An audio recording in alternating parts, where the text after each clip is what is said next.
Okay રીતમજી, આજનો આપણો જે ટાર્ગેટ છે એ છે ચેપ્ટર નંબર 2, એમાં basic concept of macro economics last લેક્ચરમાં આપણે કર્યું.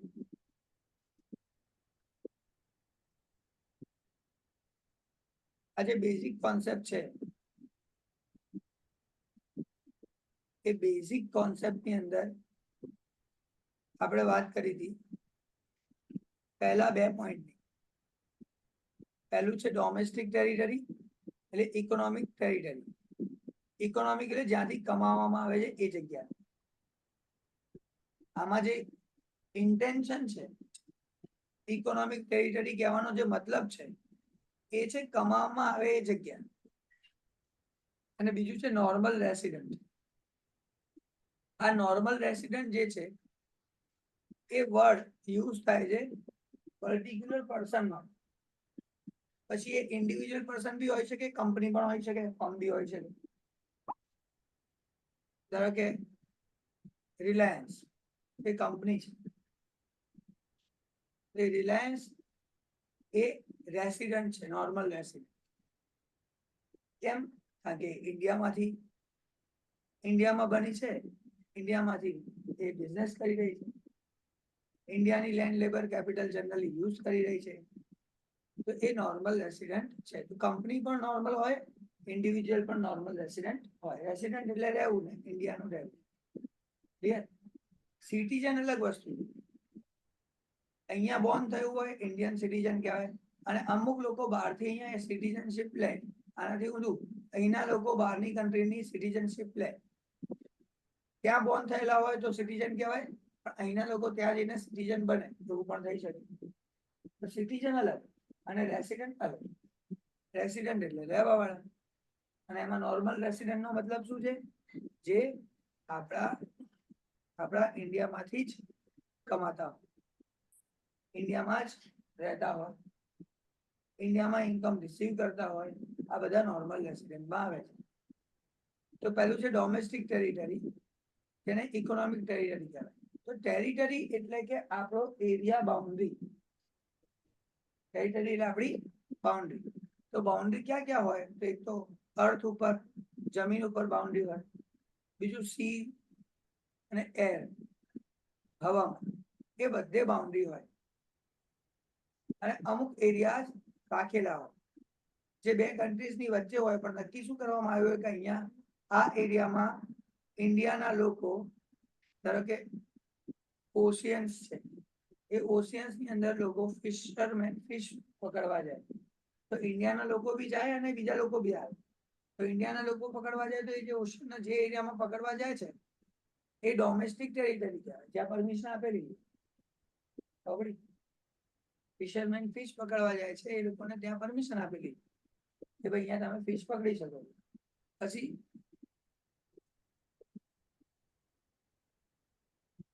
એમ્બેસી નક્કી કરેલી, જે એરિયામાં આપણા ઇન્ડિયાના લોકો જઈને ડિસાઈડ કરે, વિઝા આપે કે આ લોકો આપણા કન્ટ્રીમાં આવી શકે. વિઝિટર વિઝા હોય, ટુરિસ્ટ વિઝા હોય, અથવા કોઈ બી અલગ વિઝા ઇન્ડિયામાં આવવા માટેના આપ્યા હોય. એ ભલે બહારની કન્ટ્રીની અંદર એમ્બેસી બનાવી હોય, પણ એ કહેવાય શું? Economic territory of India. એ જ રીતે આનાથી ઊંધું, એ લોકોએ અહીંયા એમ્બેસી બનાવી હોય તો એ એરિયા એમનો કહેવાય, domestic territory of that country.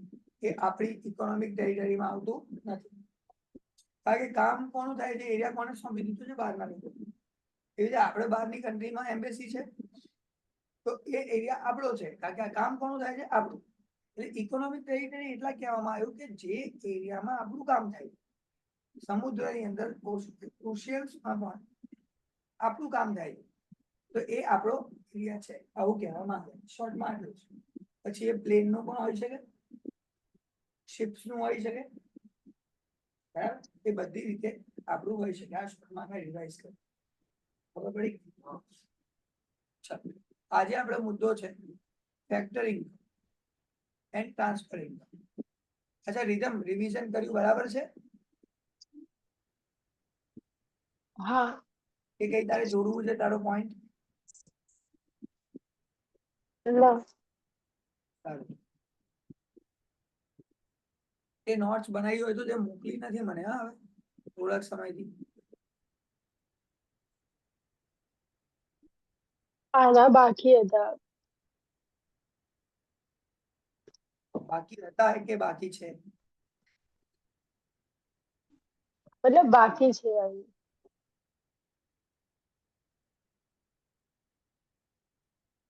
તો પૂરું કરો.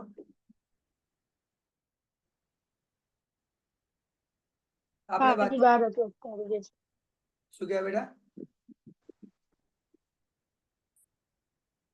તો કાલે બહાર ગઈ હતી એટલે રહી ગયું હતું. વાંધો નહીં. તો ફેક્ટર ઇન્કમ અને બીજું છે ટ્રાન્સફર ઇન્કમ. તો ફેક્ટર ઇન્કમમાં શું છે? Factor income refer to income received by the factors of production for rendering factor services in the production process. એટલે મેં તમને કીધું હતું ખબર છે, હાઉસ હોલ્ડ આઇટમ્સ છે જે લાસ્ટ કેશ સર્ક્યુલરમાં વાત થઈ હતી. મની ફ્લો ની વાત કરો કે રિયલ ફ્લો ની વાત કરો, એમાં હાઉસ હોલ્ડ જે છે, લેન્ડ લેબર કેપિટલ એન્ટરપ્રિન્યોર, એ બધા ફેક્ટર્સ ઓફ પ્રોડક્શન છે જે પ્રોવાઈડ કરવામાં આવે છે. એ પોતાની સર્વિસ પ્રોવાઈડ કરે છે મેન્યુફેક્ચરિંગ યુનિટ પ્રોડક્શન પ્રોસેસમાં. તો આ એ જ કહે છે ફેક્ટર ઇન્કમ. તો એ લોકોને ઇન્કમ થાય છે તો લખ્યું છે રિસીવ્ડ ઇન્કમ રિસીવ્ડ શેનાથી? Factors of production for rendering factor services in the production process. તો પ્રોડક્શન પ્રોસેસમાં એ લોકો જે ફેક્ટરની સર્વિસ આપે છે સામે જે રિસીવ કરે છે ધેટ ઇઝ ફેક્ટરિંગ. શોર્ટ અને સ્વીટ આટલું જ. ક્લિયર? અને બીજું છે transfer income. Transfer income refers to the income received without rendering any productive services in return. આમાં સીધું ટ્રાન્સફર જ કરી દેવામાં આવે, સામે રિટર્નમાં કઈ સર્વિસ આપવાનું નથી હોતું. હવે ઉપરની વાત કરીએ એના ડિટેલમાં આ પોઈન્ટ્સ 4 વાંચી લઈએ એટલે ખ્યાલ આવશે. અચ્છા, તો અમને આવડે છે, આમાં તો કઈ નવું છે નહીં એવું તમને રિયલાઇઝ થશે. વાંચતો બેટા અહીંથી ફેક્ટર ઇન્કમમાં પહેલું. It is received for providing factor services of land, labor, capital, and entrepreneur as factor income is earned for contribution of production process. It is bilateral income. Bilateral income. IUS, land labor capital entrepreneur. Second point beta. Factor income or normal resident of a country is included in the national income. એટલે national ઇન્કમમાં જે normal રેસિડેન્ટની income થાય છે ને ફેક્ટરની, એ national ઇન્કમનો part છે. આપણી નેશનની જ્યારે income count કરવામાં આવે તે બધા ઇન્કમનું ટોટલ કરવામાં આવે. એટલે એવું જ છે ને, મેં ના કીધું ને નોર્મલ રેસિડેન્ટ એટલે શું? આપણા ઇન્ડિયા કન્ટ્રીની માણસનો રેસિડેન્ટ, નોર્મલ માણસ, અને એ જે બી કમાય છે આપણી નેશનલ ઇન્કમનો પાર્ટ છે. જે નોર્મલ રેસિડેન્ટમાં નથી, બહારના લોકો છે, એ કમાશે તો બહાર લઈ જશે ને પૈસા, એ આપણને થોડી આપશે. એટલે આપણી નેશનલ ઇન્કમમાં ઇન્ક્લુડ ના થાય. એ લોકો જે ટેક્સ પે કરશે એ આપણી નેશનલ ઇન્કમમાં થશે. ક્લિયર? પણ બધું નહીં થાય. તો નોર્મલ રેસિડેન્ટની બધી ઇન્કમ શું થશે? અહીંયા ઇન્કમમાં કાઉન્ટ થશે. એક્ઝામ્પલ આપ્યું, રેન્ટ, વેજીસ, ઇન્ટરેસ્ટ અને પ્રોફિટ. આ તો જોઈ ચૂક્યા છે, મેં કીધું તો હમણાં જ. નેક્સ્ટ અહીંયાથી 5 બેટા. It should be noted that factor income and factor payment are the two sides of the same coin. આ બે same side, two sides of one coin. એક કોઈનની બે સાઈડ છે. કેવી રીતે? તો ફેક્ટર ઇન્કમ કેવી રીતે થાય છે? તો સામેવાળો સર્વિસ લઈને પેમેન્ટ કરે, એટલે છે એક જ વસ્તુ, એવું સમજાવે. આગળ વાંચો. It is the factor income from the viewpoint of the owners of factors of production, while it is factor payment from the viewpoint of producers of goods and services. એક વસ્તુ આ પેમેન્ટ કરેલી જે વસ્તુ છે એ એક માટે ઇન્કમ છે અને બીજા માટે પેમેન્ટ. તો ઓનર માટે એ શું છે? ઇન્કમ. અને જે આ લઈને સામે પેમેન્ટ કરી રહ્યો છે, ગુડ્સ અને સર્વિસીસ બનાવી રહ્યો છે, એ વ્યક્તિ પેમેન્ટ કરી રહ્યો છે, એના માટે ફેક્ટર પેમેન્ટ છે. એક માટે ફેક્ટર ઇન્કમ છે, બીજા માટે ફેક્ટર પેમેન્ટ છે. ચાલો આ પોઈન્ટ પતી ગયું. હવે વાત આવે છે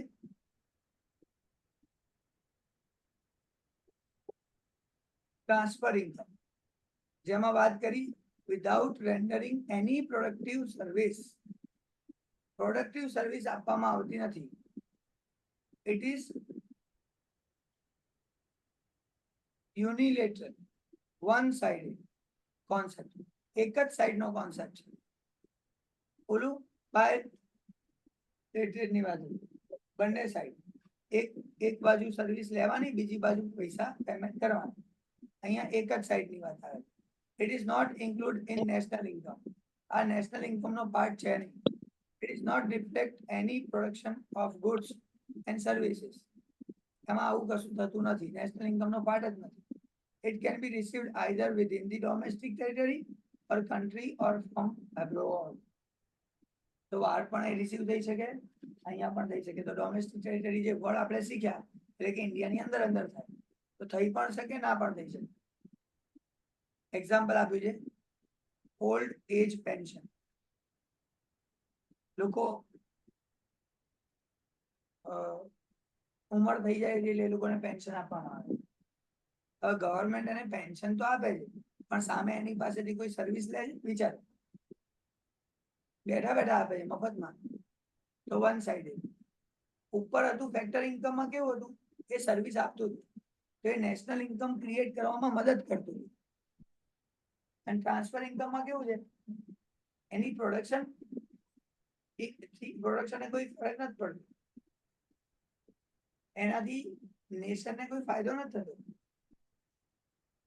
એટલે નથી કહેતા કે અમે લોકો આ લોકો બોજો છે, બોજ છે. એકચ્યુઅલી બોજ નથી, અમે પહેલા મદદ કરેલી જ છે, પણ છતાં લોકો કેમ બોજ સમજે છે? હવે એ લોકો પાછળ ખર્ચો કરવો પડે છે, પણ ઇન્કમ થતી નથી.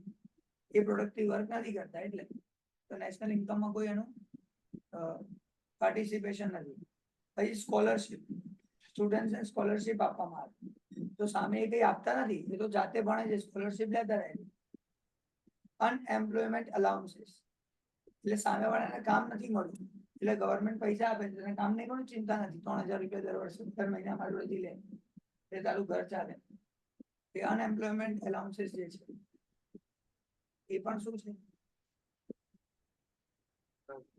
One sided transfer income. પૈસા તો ગયા, સામે કશું મળ્યું નહીં. પોકેટ મની, પેરેન્ટ્સ તમને પોકેટ મની આપે છે, સામે તમે એમને થોડી કઈ આપો છો. તો આ છે ટ્રાન્સફર ઇન્કમ.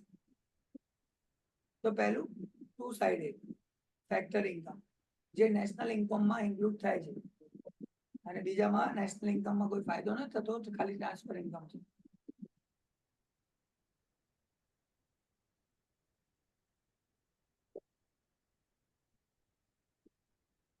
અહીંયા થોડો ડિફરન્સ આપ્યો છે, current transfer versus capital transfer. Current અને કેપિટલ ટ્રાન્સફરમાં શું ડિફરન્સ છે અહીંયા સમજાવે. વાંચો બેટા.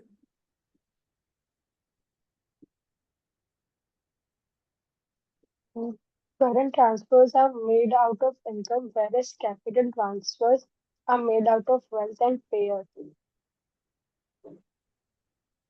કરંટ ટ્રાન્સફર જે છે એ ઇન્કમ જનરેટ કરીને પે કરવામાં આવે,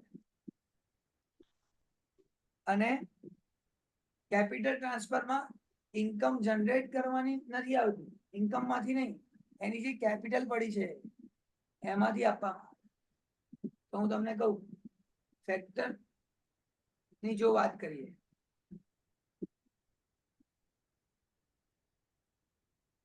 તો ફેક્ટરમાં શું કરવામાં આવે છે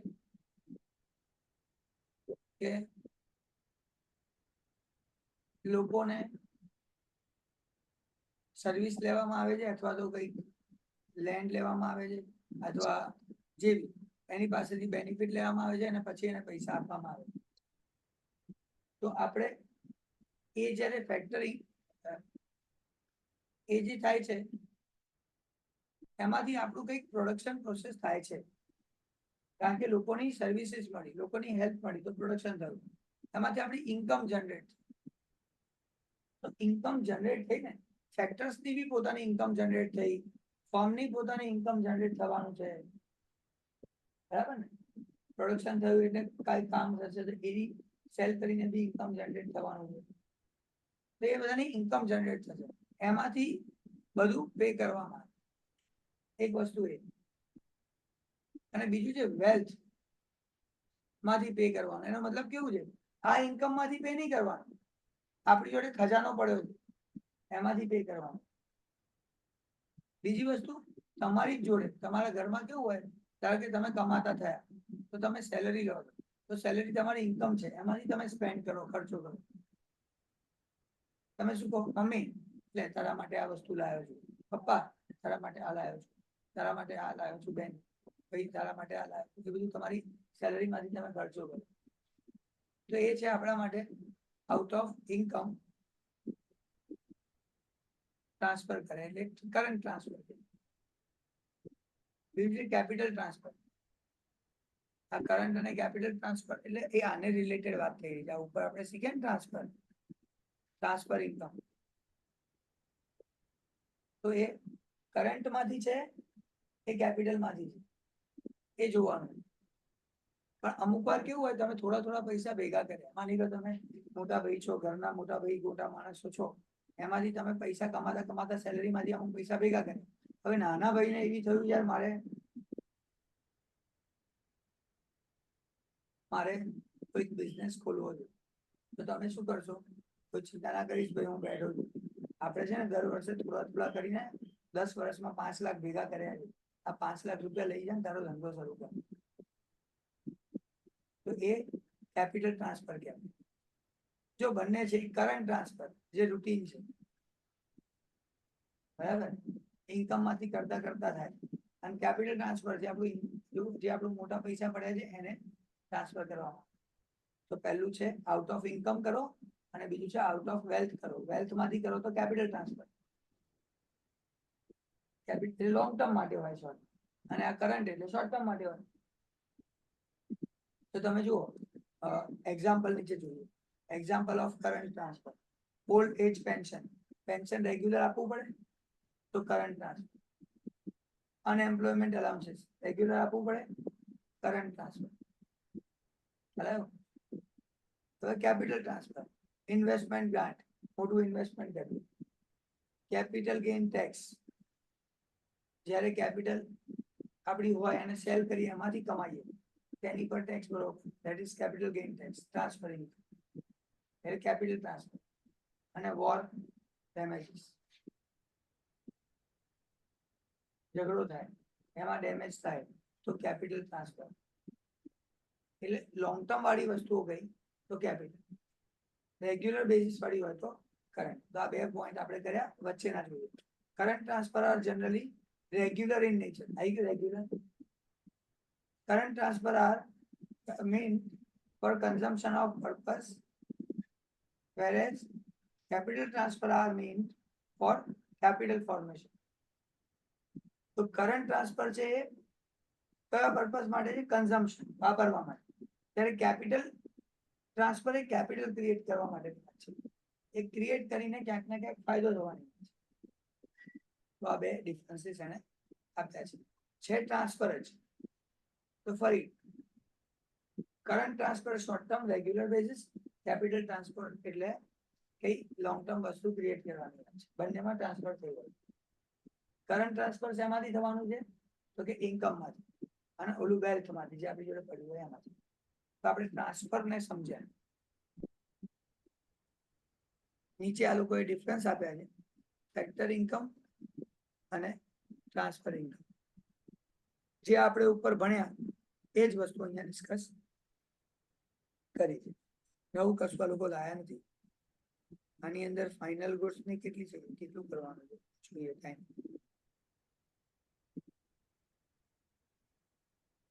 થઈ જશે એવું લાગે છે. એક કામ કરીએ, નથી જોતું કરતા આપણે આ લેક્ચરમાં જેટલું રાખ્યું છે અત્યાર સુધી, એટલે એક પોઈન્ટ અલગ થઈ જાય, 2.3 નંબરનો પોઈન્ટ અલગ થઈ જાય, ફેક્ટર ઇન્કમ અને ટ્રાન્સફર ઇન્કમ, એનું એક રેકોર્ડિંગ બની જાય. આ રેકોર્ડિંગ અહીંયા સ્ટોપ કરવું. નેક્સ્ટ લેક્ચરમાં આપણે છે ને ફાઇનલ ગુડ્સ અને ઇન્ટરમીડિયેટ ગુડ્સ નું ડિસ્કશન કરીશું. બરાબર, અહીંયા સ્ટોપ કરવું.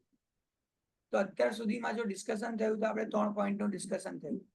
એક છે ડોમેસ્ટિક ટેરિટરી, જેને ઇકોનોમિક ટેરિટરી કહેવાય. શોર્ટમાં સમજીએ તો કમાવા માટેની જગ્યા ઇન્ડિયાની હોય, જ્યાં ઇકોનોમિક એક્ટિવિટી કરવાની હોય ઇન્ડિયા માટે, તો એ ડોમેસ્ટિક ટેરિટરીમાં આવે. પછી એ સીમાં હોય, ઓશિયન્સમાં હોય, ઉપર હવામાં હોય, એરમાં, અથવા બીજી કન્ટ્રીમાં જઈને પણ કામ એ જ થતું હોય તો એ એરિયા શું કહેવાય, એમ્બેસી, એ એમ્બેસી પણ એ જ કામ કરે. તો ઇન્ડિયા માટે કામ થતું હોય તો આપણા માટે ડોમેસ્ટિક ટેરિટરી ઇન્ક્લુડ થઈ જાય. ક્લિયર? બીજી વાત થઈ હતી આપણી, બીજું કયું નામ હતું?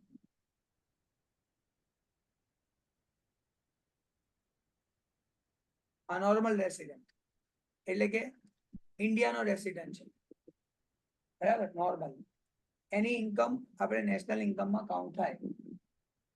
અને ત્રીજું આપણે શીખ્યા ફેક્ટર ઇન્કમ અને ટ્રાન્સફર ઇન્કમ.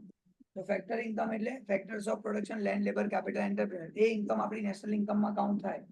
પણ ટ્રાન્સફર ઇન્કમ એટલે સામે કશું મળતું નથી, વન સાઇડેડ, ખાલી આપવામાં આવે છે, એની પણ એની પાસેથી કંઈ મળતું નથી.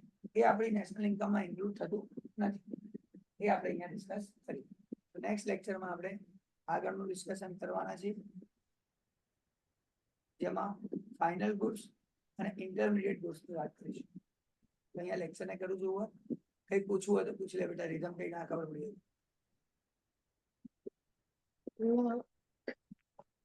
શું કીધું બેટા? ના. ઓકે, ત્યાં લેક્ચર ઓવર કરું. બાય.